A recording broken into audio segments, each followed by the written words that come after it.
Good evening from New York. I'm Chris Hayes. Amid a steady drip of news about Trump world's connections to Russia and under the shadow of an unprecedented federal probe into possible collusion between a foreign adversary and the sitting president's campaign, the White House and its GOP allies are in full change the subject mode. The new line is, the scandal is not what we know, it is how we know it. In a throwback to the Benghazi days, they've got a familiar scapegoat, President Obama's former national security advisor, Susan Rice. I believe Susan Rice abused this system, and she did it for political purposes. She needs to be brought in and questioned under oath. In terms of political manipulation of national security information, Susan Rice, in my view, has done it in the past. When it comes to Susan Rice, you need to verify, not trust. Susan Rice is the typhoid Mary of the Obama administration foreign policy. Every time something went wrong, she seemed to turn up in the middle of it, whether it was these allegations of improper unmasking and potential improper surveillance, whether it was Benghazi. What is it that Susan Rice is supposed to have done? Well, Republicans say she tried to access the names of U.S. individuals caught up in intelligence surveillance, a process known as unmasking, and somehow abused her position for some nefarious political end. Is any of that true? Well, today, in an exclusive interview with MSNBC's Andrea Mitchell, Susan Rice got a chance to answer the allegations herself. The allegation is that somehow Obama administration officials utilized intelligence for political purposes. That's absolutely false. Did you seek the names of people involved in, to unmask the names of people involved in the Trump transition, the Trump campaign, people surrounding the president-elect? Let me be clear. In order to spy on them, in order to expose them? Absolutely not for any political purposes, to spy, expose, anything. But Did you leak the name of Mike Flynn? I leaked nothing to nobody, and never have and never would. In fact, buried down deep in one of those initial reports where few people seem to have noticed it, was the concession that any of Rice's unmasking requests were likely within the law. She had the power to do it. In her interview today, Rice explained the regular process for making those requests with the intelligence community. It would start with the IC's daily intelligence report. There were occasions when I would receive a report in which a U.S. person was referred to, name not provided, just U.S. person.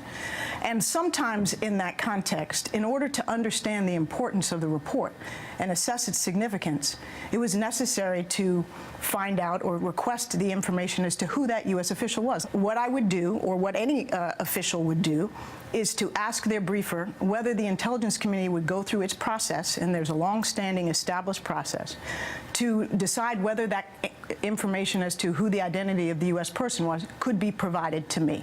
So they'd take that question back, they'd put it through a process, and the intelligence community made the determination as to whether or not the identity of that American individual could be provided to me. If U.S. surveillance had picked up evidence of illicit communications between Russian actors and American individuals, Susan Rice might have been one of the U.S. officials to find out about it. And if she had, you can bet she'd have questions about which Americans were involved. But that basic set of assumptions does not add up to a scandal, and it's worthwhile to recap what we actually know and what's actually been established. One, since July, the FBI has been investigating the Trump campaign for possible ties to Russia, which waged a cyber campaign to disrupt the 2016 election and aid Donald Trump. And two, the president's national security advisor was forced out a month into the administration for lying to the White House, the vice president, the public, about the nature of his contacts with the top Russian official in the United States. There, it seems, is your scandal. I'm joined now by the top Democrat on the House Intelligence Committee, one of two congressional committees investigating any Trump ties to Russia, Congressman Adam Schiff of California.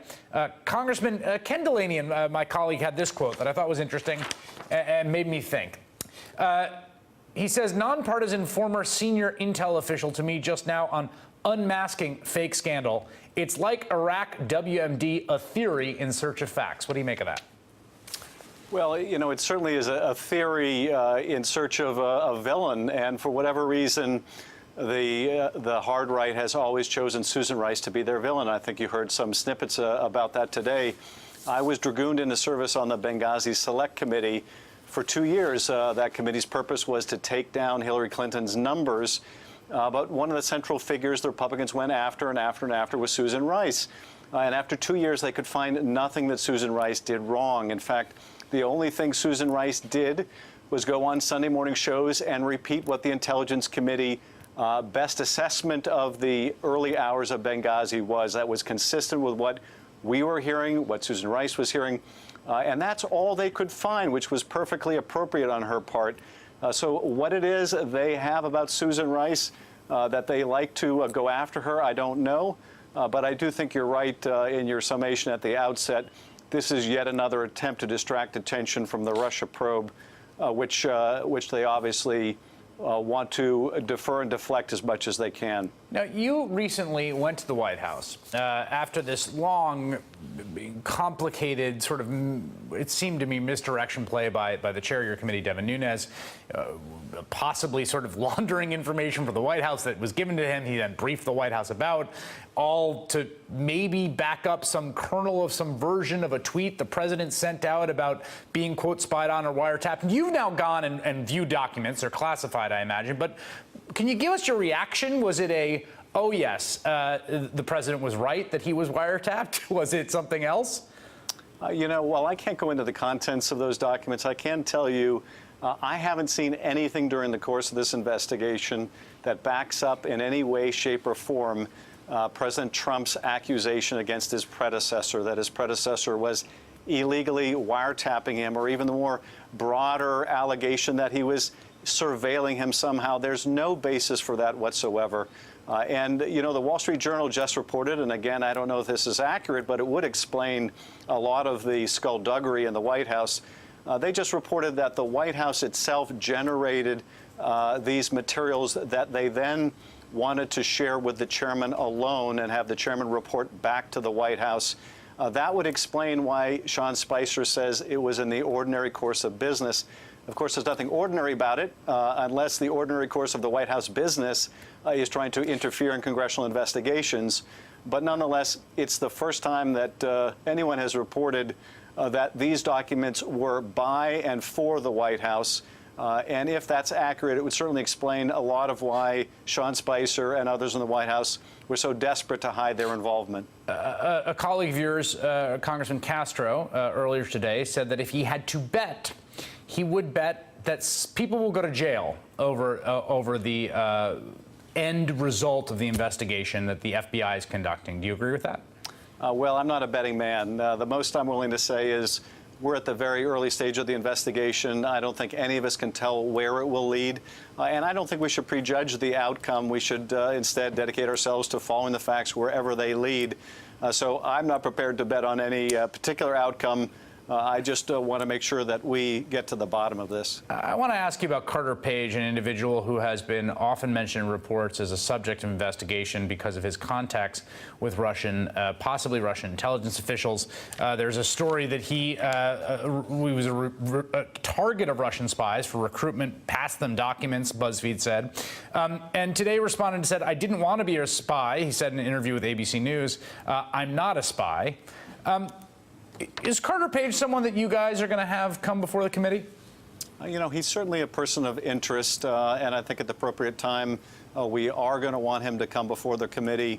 As has been reported even prior to the report you're referring to, he was in Moscow during the course of the campaign, and there are allegations by Christopher Steele, that British former intel officer that is reportedly held in high regard by U.S. intel, that he had clandestine meetings there, was potentially offered a stake in this transaction involving Rosneft, this massive Russian oil company.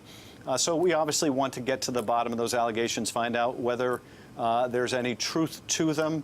But at this point, I can't comment on anything we may be learning privately. Are you confident, and this strikes me as the most important question at the heart of all this, with the steps the White House has taken to reach in, it appears, according to reports, reach into American intelligence apparatus to pull out selective bits of information to possibly feed to people, can you be confident that the integrity of the counterintelligence investigation that we now know the FBI is undertaking can be protected and secure? Well, that really depends on the director of the FBI to maintain the independence of that bureau. And even more importantly, to be proactive, not reactive, and do everything possible to get to the bottom of these allegations. I think we can fully expect, because, you know, one thing you can tell about this president, he is not going to change. He is who he is. So if they're making efforts at the White House to interfere with our investigation, they're going to continue to do that throughout the investigation. Whether they will, you know, risk doing that with the FBI, I don't know. But we need to count on the Bureau to maintain the integrity of that investigation. And I can assure you, no matter what the White House throws at us, we're going to be pressing forward. We're determined to overcome any obstacle and use every resource we have. And one of the most powerful ones that we have is, frankly, public scrutiny. This is why I've been so adamant that we do as much of this investigation as we can publicly. It's why I continue to call on our chairman to reschedule the hearing with Sally Yates and directors Brennan and Clapper. If we do this all in private, and at the end of the day we issue a report that was compiled in private, the public is not going to believe it. The public needs to come every step of the way in this investigation, so we need to be as transparent as we possibly can. All right, Congressman Adam Schiff, thank you for your time. Thanks, Chris. Hey there, I'm Chris Hayes from MSNBC. Thanks for watching MSNBC on YouTube. If you want to keep up to date with the videos we're putting out, you can click subscribe just below me, or click over on this list to see lots of other great videos.